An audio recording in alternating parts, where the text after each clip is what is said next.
Hello and welcome back to the SecurityMetrics podcast. My name is Jen Stone. I'm one of the principal security analysts here at SecurityMetrics. If this is your first time, welcome. We have a huge back catalog, and I would encourage you to go and look at all the topics we have. Everything from, PCI, we've got the new 4.0 standard, we have HIPAA, we have some non-aligned kind of generic security topics, compliance, governance, risk. So there should be something for everyone, and I hope that you find something that really is applicable to a problem that you're trying to solve today. I'm excited about our current guests. I have with me Mollie Breen, and I love this bio so much that I'm going to read it to you. Mollie Breen is the founder and CEO of Perygee, a generative AI-enhanced automation platform for IT and security teams, purpose-built to eliminate the visibility challenges of the digital-first world. Previously, she was a mathematician at the National Security Agency, focused on intelligence-related missions, as well as leading the adoption of artificial intelligence/machine learning at the highest levels at the Pentagon. Mollie is a recognized expert on cybersecurity and innovation as a faculty member with IONS and frequent speaker at conferences including South by Southwest, S4, and Hack the Capitol. Mollie, welcome. Thank you for joining me. Thank you so much for having me, Jen. So just to launch right into the topic, automation. So I remember several years ago when I was kind of new to IT, which is where I got my start. We had this meme which was automate everything, and it was just very much automation was the buzzword and continues over decades to be the buzzword, to automate everything. But it's almost become a nonsense word because it's used so often. So from your perspective, how do you define automation? I think it's really great that you started with the story about how when you first heard automation and how it actually has been around for a while. And I think as a result, in some ways, the definition has gotten a little too narrow at times, is what I've seen. And we've lost sight of what it actually meant from the moment that, it came onto the scene and what was possible. So some examples of some of the places where I see people use automation and then think that that is what automation is more generally. We're on a security podcast. So when I say automation, a lot of people think SOAR and limit the possibility and the extent and application to automation to solely what your definition of SOAR is. So triaging alerts, and relative to vulnerabilities and those different aspects of it. Right. I also see automation show up a lot of times when we're moving into, this broader area around digital transformation. So when you say automation to somebody who is working in like a factory or manufacturing, they think of automation as actually the equipment on the shop floor and the robotic arms that are picking boxes off of shelves. And those are all great examples, and they all fall under this umbrella of what automation is. But I think we've lost sight of what it actually means in the highest order of definitions. And essentially what automation is and how I define it is, think of a manual process that often today is probably being done by a human. So in the case of SOAR, it's the triaging the vulnerabilities. And then in the case of a factory shop floor, it's picking the boxes off of shelves. But these share this common thread of a manual process that's pretty repeatable, that a computer ought to be able to do well. And when you look at it through those broader senses, you aren't just limited to use cases around only very specific narrow security use cases or only really specific operational use cases. You can start to understand how this can be used a lot more generally for, syncing data between systems, getting CSV files to talk to one another, moving information between people. And there's a lot of more richer applications than just maybe how we've been talking about it so far. Right. And I love how you talked about the manual pieces, because there so many times we find ourselves doing manual, repeatable things that are, and the problem with those is that even though it seems like a simple thing, these manual, repeatable things that often don't even take us a lot of time, and so we just do them. First of all, they can be mind-numbing. And second, a manual process is inherently fraught with error. Anything that a human is going to do is potentially could be impacted by the state of mind that we're in, or how busy we are, or something else going on. We just can make mistakes, and one of the things that I like about automation is that it can free us up to do more interesting tasks, and at the same time reduce that potential for error.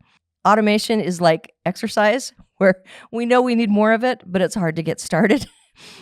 So when you are looking at helping people or talking about the adoption of automation, what do you see as maybe some friction points?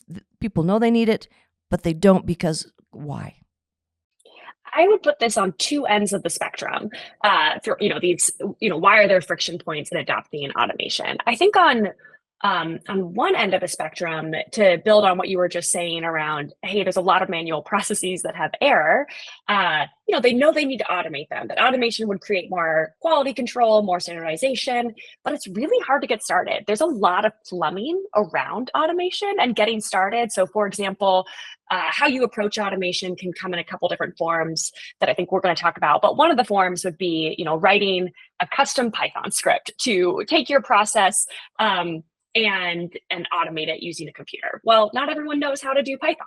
Right. And even if you know how to write Python, I happen to study computer science in college, so I know just enough about Python to be dangerous. But even then, running it locally on your computer is really different from running it in an enterprise environment. And how do you move your process that you're trying to automate from these different systems that are way more complex in a company setting than just having the idea and being able to get started on it. So on one end, the plumbing around automation, I think, is one of the biggest hurdles. On the other end, is even just coming up with what the right thing to automate is. You're in a good you're in a good place if you're already seeing the world and able to identify, hey, this is something that could save me time, or this is a process that could use more standardization. But sometimes if you haven't been exposed to as much automation or seen what's possible, it can be hard to even come up with those initial ideas and understand what are computers really good at, that can save the people doing that work time. And so that the other big one is just even getting started with the initial idea of automation to ultimately be able to implement. Yeah, it's I think the mindset around the desire to automate can come into play there as well. I think that I've in the past, I've talked to people who were concerned about automation because they were worried, well, what is my job going to be if we automate this? Is it going to automate me out of a job? And then I remember being in a conversation with a couple of sysadmins and who both knew Python, and one of them said, yeah, if I know I'm going to do a job twice, I will automate it. And the other guy said, if I know I'm going to do a job once, I'll automate it. And I just said, oh, okay, guys. Yep, thanks. So it was very much a, how do you feel about the automation? Yeah. But let's say a company wants to get started on automation but they have these friction points. They're not sure how to start. How do you recommend they overcome that sticking point and just get started on it?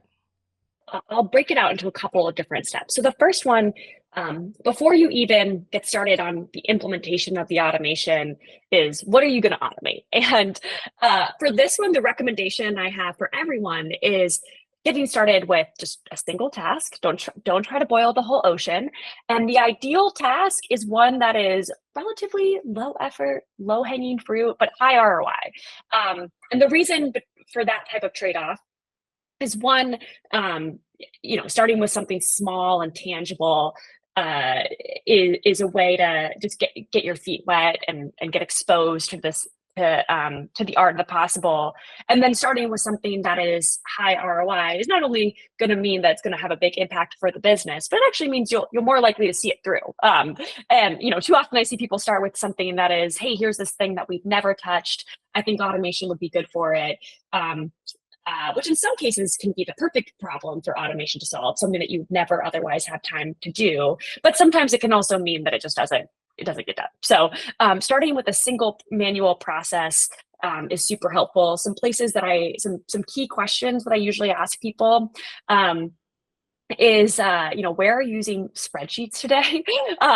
Because often where there's a we all love spreadsheets, but often where there's a spreadsheet, it's usually because you're trying to move information from one system to another. You're trying to correlate information between multiple different systems, and that type of breakdown in processes today is usually where computers can be, where a layer of fabric between two different systems can be really powerful. So a place to sort of key off of can be very valuable. But then from there, so you've picked this ideal process. How do you start to move people through and actually get the automation implemented? There's two things I think can be really helpful here. One is something that is really easy to get started with because of these issues around plumbing that we've mentioned. Something that provides some exposure and visibility into the system itself. I so often hear about these black boxes around automation, and one of the reasons people doubt or have fears about automation is because they actually don't know what's going under, what's happening beneath the hood. And is there going to be some error that gets automated that they actually don't want to happen, don't want to ripple across the organization, and making it really easy to maintain because integrations change over time, processes change over time. And so you can do this with Python scripts, and some homegrown custom development in an organization to solve for those three aspects of the implementation. Making it easy to use, making it sort of exposed to the organization and easy to maintain. I do think I don't always love recommending tools. I do think software tools can be really good at this in terms of packaging those different best practices together, so that an organization doesn't have to actually worry so much about all this plumbing around the automation, but actually just getting it implemented within the organization itself. Sure. And then there's also the what happens when the guy who really knows the Python that built your stuff leaves the company. So sometimes having a more cohesive tool probably is a way for a lot of organizations to go. But like you said, we're on a security podcast and we're talking about how do we maybe scale this up? So what are some best practices that people can keep in mind when they are looking at scaling automation across security workflows? I hear this all the time in security. People, processes, technology, and I think that type of mentality applies here too. So, when you want it to scale, first think about the people. Who are we scaling this with? Who are we scaling this for? And going back to some of these key issues that automation is solving for, but implementing automation should be solving for, around making it easy to use, thinking about how are you going to scale it across technical and non-technical people. When the person who has built all the Python script leaves, it's not only detrimental to an organization because a lot of institutional knowledge has left, but it also means that you need someone just as technical to be able to come in and follow suit. And I think one of the things that we're seeing where innovation has been extremely powerful and very helpful in that we've made automation a lot easier to get started with. Solutions like no code, low code have all made it possible so that as you scale, you can bring in both technical and non-technical users into the process. The next thing I think about is, the process piece of scaling. How do you think about, you've started with that single process, ideally, when you have an automation, how do you scale it across the organization? And one of the things that I love most about automation is not only how, there's so much more room to build off not just one automation, but dozens of automations, is that for every single automation that I see organizations implement, there's usually something else that process unlocks. There's some additional data that's created, there's some additional visibility that's created, and from that visibility, there's usually more opportunities to have this flywheel effect to bring in additional processes into the organization and additional things that otherwise would never have gotten done that you're now able to get done before. And then additionally with technology, how you scale it. One of the key benefits I see is being able to make use get a higher investment of your existing tech stack. And that the more, even though sometimes bringing in automation can mean bringing in a new tool, those benefits, and so not everybody loves to bring in a new tool, that typically outweighs the fact that you're now able to increase the investment with your existing tools because you're able to make more of them, and the data that they're providing and the insights that they're providing as a result of automation. Right, right. So I wonder if this idea is applicable to different organizations of different size, different maturity, different complexities. Can we apply these same concepts to different types of organizations? I'd look at this in two different veins. There's organizations that have I'd say very traditional environments, a lot of full of IT, versus organizations that have a bit more complexity in their environments, aka IT endpoints and OT and IoT endpoints. So when I say OT and IoT, I'm talking about operational technology and Internet of Things. So Thank you. Yeah. Think factory systems. Think this shows up a lot in healthcare with connected medical devices. So that's one path that we should talk about the differences between.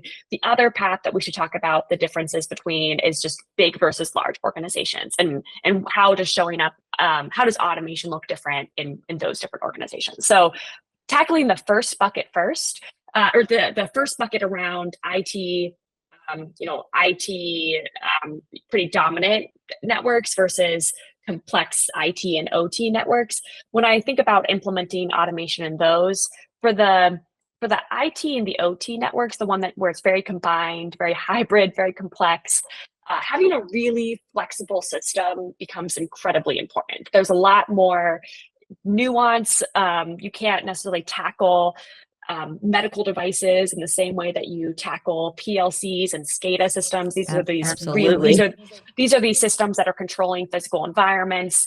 In a medical setting, you're talking about systems connected to patients, but in a SCADA and PLC environment, you're thinking about things that control flames on an energy system. So both are super high stakes.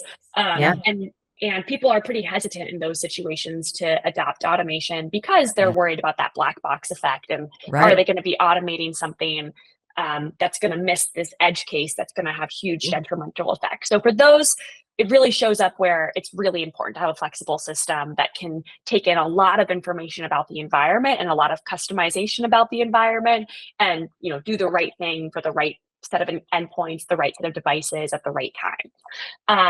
So that's that one bucket. On the second bucket around big versus small, it's interesting because I noticed that larger organizations seem to be further along in their maturity. They seem to have adopted a lot of automation, whereas smaller organizations seem a little bit earlier in their journey, despite the fact that they have fewer resources and could potentially benefit the most from automation. So for those, I think the biggest hurdle, though, I see is just that ease of use and the ease of getting started, because they may not have in-house development teams to write these automations.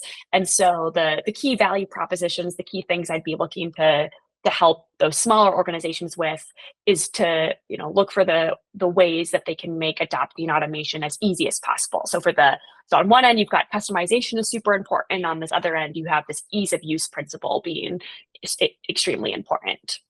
Right. So as you were talking, I was thinking, okay, so we want to automate things, we want to make it flexible, making the decisions. Sometimes also I think automation, people think, is there accountability behind decisions that are made? Like we look at these self-driving cars, and there's a great deal of automation there in those decisions. And then there becomes that whole real concern and conflict around what happens when things go wrong. And like you said, in the medical industry and in a lot of places in our where SCADA is used are real world consequences to decisions made in the automation of it. And I was thinking, what about the even more buzzwordy than automation is artificial intelligence? And is artificial intelligence going to help us on this automation journey? Is it going to, I know for sure it's going to speed it up. There's the speed at which things change based on how AI is implemented. Where do you see these intersecting, the automation and AI, and how do organizations need to account for that? Yeah, so I'll answer this in two ways, because I think your question brought up some key points. So the first one is just, what is happening with AI relative to automation. Let's tackle that one first. And one of the things I hear all the time, people come to me all the time asking about, they know they want to adopt automation. They're hearing about AI. Their CEOs are talking about AI. They know they need to bring it into their workflows, but they don't know how to get started. Right.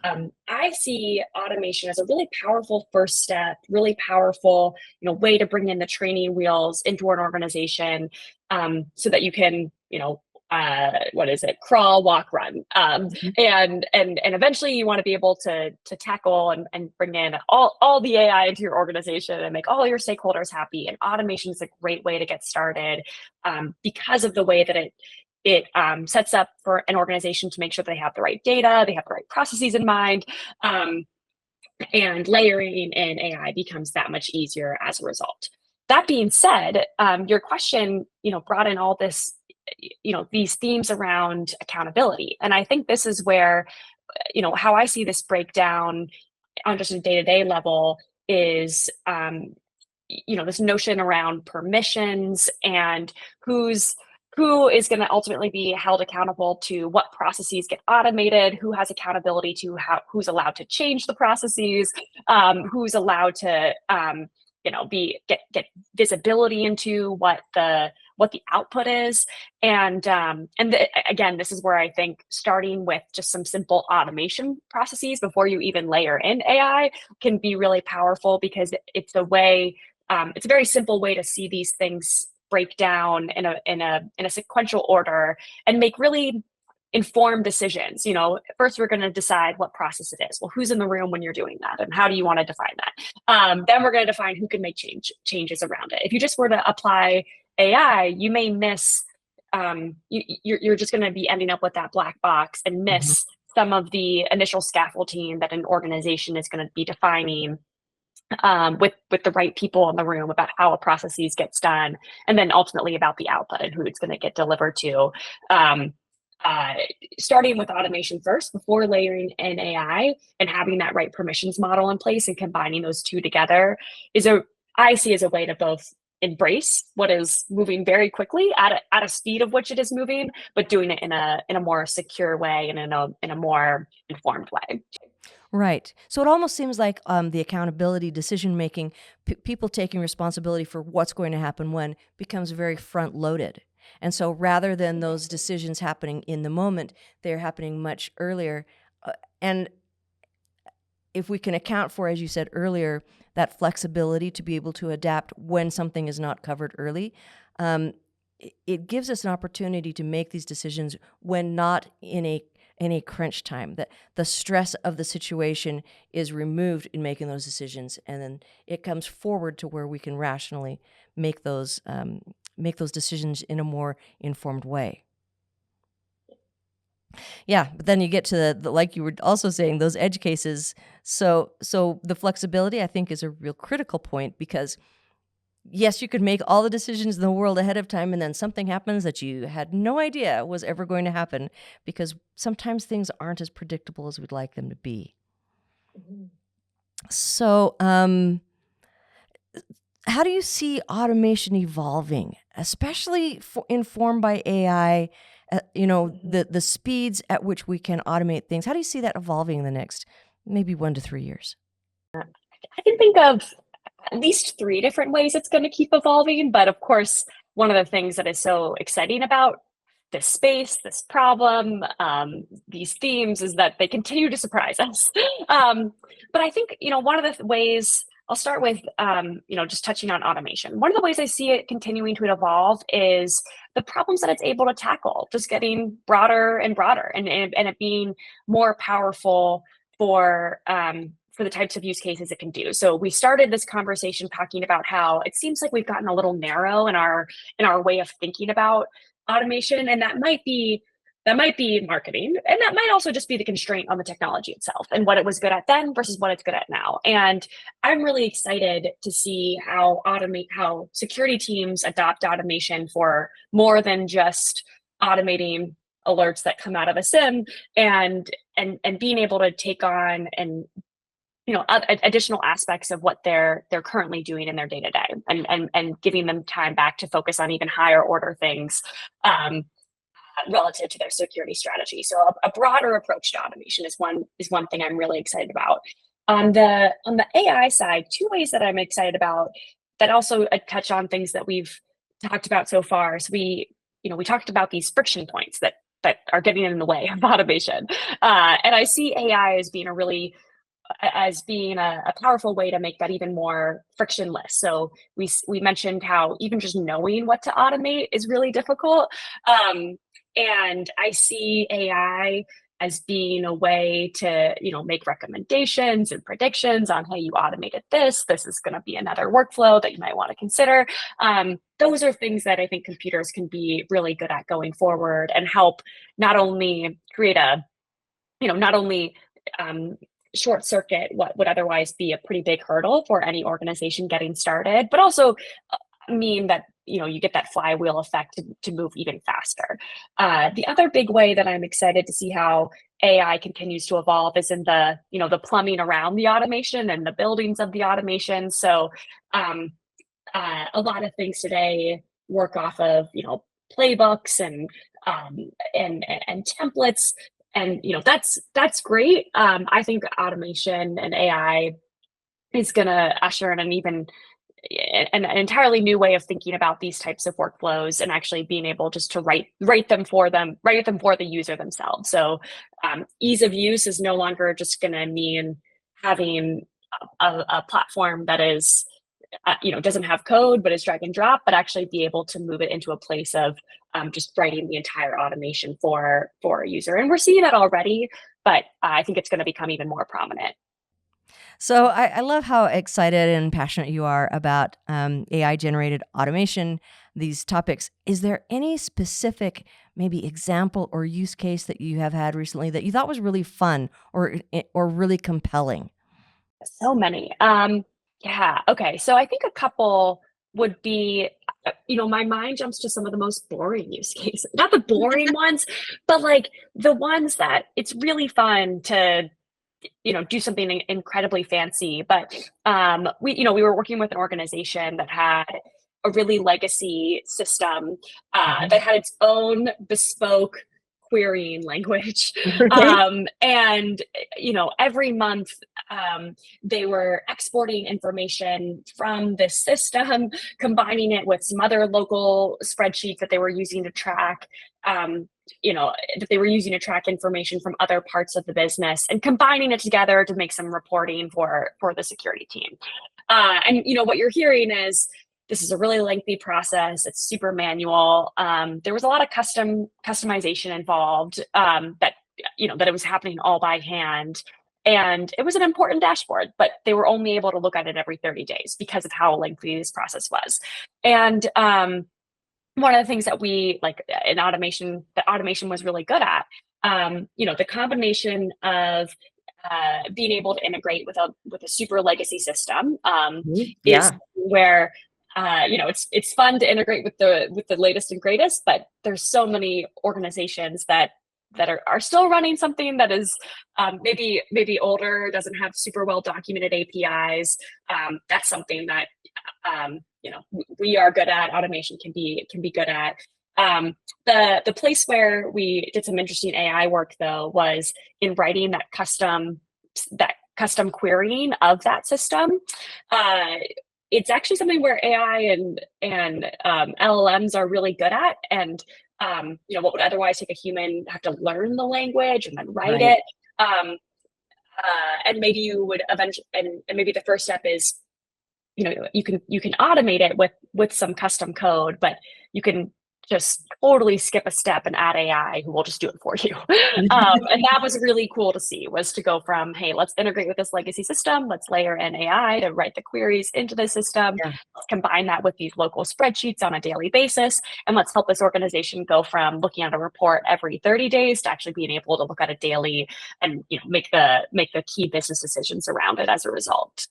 That is a really interesting use case. I'm glad you thought of that one, because let's look at some of the value there. Legacy system that probably, obviously, is still a value and they are not changing, but with its own querying language, that's crazy. And then for someone to come along and have to learn that, that's a drag, because then they are dedicated to that company and that system, where I think as a rational human would look at that and say, are these transferable skills? Maybe not. And so it becomes very difficult to put somebody in that position.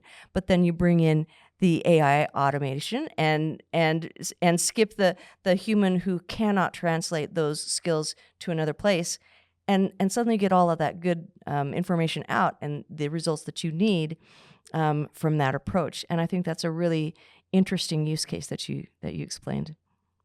Well, this has been, I feel like we could talk for and take this in several directions, but this has been a really rich conversation. And before we close, is there any final advice that you would give to people?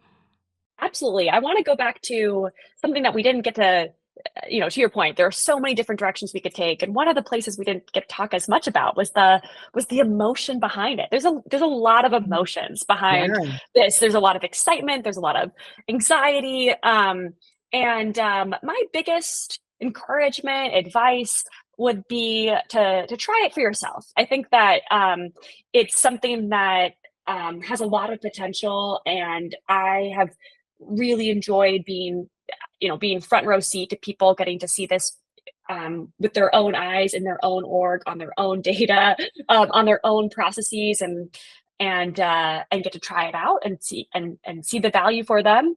Often they really do enjoy it. If they still have anxiety about it, we can talk about that. But more often than not, I see people really see a lot of value from it, and all of a sudden it opens up to a ton more ideas. So my final advice would be to try it for yourself if you haven't already. And if you have tried it, and you want to share some examples with me, or you just love talking about this stuff, like, always open to connecting with people. And just thank you so much for having me, Jen. It's such a pleasure to get to talk about these things. Thank you. I'm so glad that you wrapped it up with how people feel, because a lot of times, especially in the technology fields, it's not recognized how people feel about things affects whatever it is that we're trying to get done. And like you said, knowledge can take away a lot of that fear. So thank you for joining me, and I hope to talk to you again. Thank you. Thanks for watching. To watch more episodes of SecurityMetrics podcast, click on the box on the left. If you prefer to listen to this podcast, it's available on all your favorite podcast platforms. See you on the slopes.